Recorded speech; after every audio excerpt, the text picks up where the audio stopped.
हूँ कि आया तकलीफ पेश करें अजीज मोहम्मद जावेद मुख्तसर में। अरे थोड़ा सा कागरो अस्सलामु अलैकुम व रहमतुल्लाहि व बरकातुहू। नहमदुहु व नुसल्ली अला रसूलिहिल करीम। अम्मा बाद फ़अऊज़ु बिल्लाहि मिनश शैतानिर रजीम।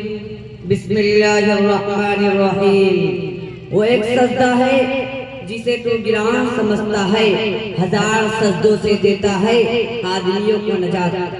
सदरे मुहतरम और मुअज़्ज़ज़ उलमा इकराम व बरदराने इस्लाम, जब हम सिजदे अर्ज़ पर निगाह डालते हैं तो दुनिया की अक्सरियत खुदा के वजूद के कायल नजर आती है।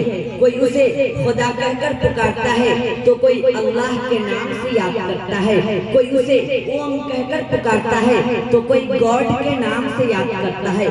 अलगर्ज हर एक अपनी अपनी जबान में और अपने अंदाज से उसे याद करता है और उसे तलाश करने के लिए तरह तरह की तदबीरें और कोशिशें करता है। कोई चांद और सूरज में तलाश करता है, कोई आग और मिट्टी में तलाश करता है, कोई जानवर और चौपायों में तलाश करता है, कोई शजरो हजर में तलाश करता है, लेकिन नाकामी और नामुरादी के सिवा कुछ हाथ नहीं आता, क्योंकि खुदाए बुजुर्ग बरतर उन चीजों से पाक है। पूरी दुनिया में एक मुसलमान कौम एक ऐसे कौम है और इस्लाम मजहब एक ऐसा मजहब है जो खुदा को हर एतबार से वाहिद व यकता, अहद व समद और तन्हा अकेला करार देता है। तकरीबन तमाम मज़ाहिब खुदा के वहदानियत के ऐलान करते हुए नजर आते हैं। चुनांचे अगर यहूदी मजहब को देखा जाए तो हज़रत मूसा अलैहिस्सलाम का कौल बनी इस्राइल से यूं मिलता है, सुनो ए बनी इस्राइल, तेरा हाकिम खुदा एक ही खुदा है। और जब हम हिंदू धर्म को देखते हैं तो वहाँ भी हमें जा बजा तौहीदी उसलूब नजर आते हैं।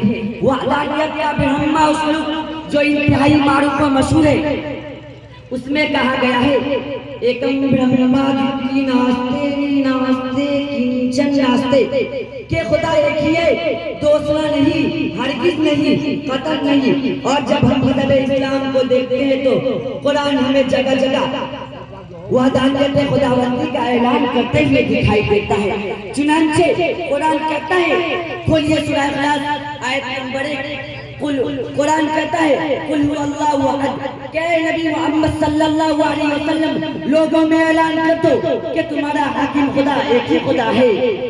अगर देखने वाली आँख और समझने वाला दिमाग और महसूस करने वाला दिल हो तो इंसान खुदा की वहदानियत की गवाही देने के लिए मजबूर हो जाएगा। जब एक मुल्क के दो बादशाह नहीं हो सकते, जब एक स्कूल के दो प्रिंसिपल नहीं हो सकते, जब एक मदरसे के दो मोहतमिम नहीं हो सकते, तो इस हैरत अंगेज कायनात के दो खालिक दो मालिक कैसे हो सकते। कायनात की हर चीज खुदा की वहदानियत के ऐलान कर रही है। दरख्त का हर पत्ता, फूल का हर बूटा, रेत का हर जर्रा, हवा का हर झोंका, आग का हर शोला, यही नगमा सराहे के खुदा एक ही है। ऐ उम्मत इस्लामिया के धड़कते दिलो, आज हिंदुस्तान की फिजा पारे, चारों तरफ से इस्लाम पर कुर्ब की अलगार है। इस्लाम को निस्तो नाबूद करने के लिए साजिशों का जाल तैयार है।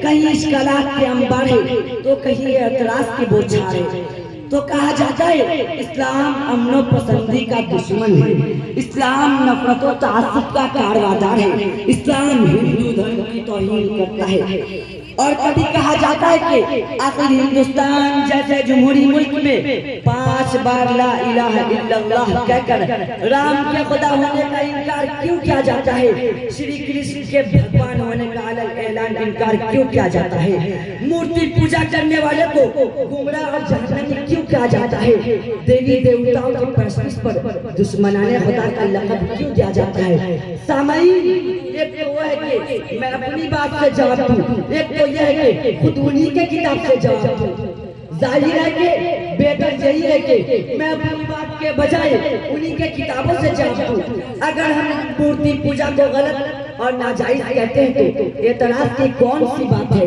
हिंदू धर्म की सबसे मुकद्दस किताब श्रीमद् भगवत गीता कहती है, खोलिए अध्याय नंबर 9 श्लोक नंबर 25, गीता कहती है यान्ति जीवितः देवानाः पितृयान्ति पितृवेतः भूतानि जयंती महाजिनो अपी मामा के जो लोग देवी देवताओं को पूजते हैं वो देवी देवताओं को प्राप्त होते हैं, जो पितरों की इबादत करते हैं वो पितरों के प्राप्त होते हैं, जो अजीम खुदा को पूजते हैं वो खुदा को हासिल होते हैं। इसका मतलब यह है कि खुदा के अलावा कोई देवी देवता की इबादत से खुदा की मारिफत हासिल नहीं होती। गीता ही के अध्याय नंबर 9 श्लोक नंबर 11 में कहा गया है, औ जानन्ति मामुंडा तनुमाश्रितम प्रभावम जानन्तौ मम भूत महेश्वरम, के मेरे हवालों को ना जानने वाले अहमक लोग मुझे कमतर समझते हैं और मुझे जबरदस्त खुदा को इंसान की तरह छोटा समझकर मेरी बेइज्जती करते हैं। तो जो लोग खुदा को छोड़कर दीगर चीजों में खुदा को तलाश करते हैं वो बेवकूफ और हमक है। और ये मैं नहीं कहता बल्कि खुद उन्हीं किताब श्रीमद् भगवत गीता कहती है, उठाइए यजुर्वेद खोलिए अध्याय नंबर 25 अध्याय नंबर 32 श्लोक नंबर 3 यजुर्वेद कहता है न तस्या प्रतिमास्ति के खुदा का कोई प्रतिमा मूर्ति नहीं। अदना थे आलाओ जीशान हो गए, दस्ते नबी पर साहिबे ईमान हो गए। अरे क्यों पत्थरों को खुदा मानते हो? पत्थर तो कलीमा पढ़कर मुसलमान हो गए। रह गई बात राम श्री कृष्ण वगैरह के खुदा होने। तो ऋग्वेद का ब्रह्मा मंत्र ऋग्वेद कहता है एकम ब्रह्मादिति नास्ते ही नास्ते किंचन नास्ते, के खुदा ब्रह्मा एक ही है, दूसरा नहीं, हरगिज नहीं, कतन नहीं।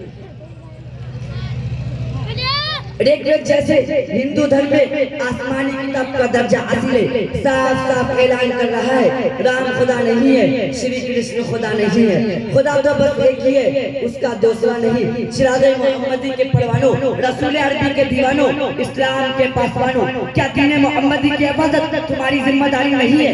क्या इस्लाम का हिफाजत, इस्लाम की हिफाजत तुम्हारा फर्ज मंसूबी नहीं है? क्या इस्लाम पर किए जाने वाले एतराज़ात का दिफा करना तुम्हारा फरीज़ा नहीं है? आओ बेरादराने वतन को बताए कि जिस चीज की इस्लाम दावत दे रहा है वही तुम्हारा धर्म भी कह रहा है। जो पैगाम इस्लाम पहुंचा रहा है वो तुम्हारे मजहब में भी मौजूद है। जो बातें इस्लाम पेश कर रहा है वो तुम्हारे यहाँ भी पाई जाती है। वाखिर दावाना अल्हम्दुलिल्लाहि रब्बिल आलमीन।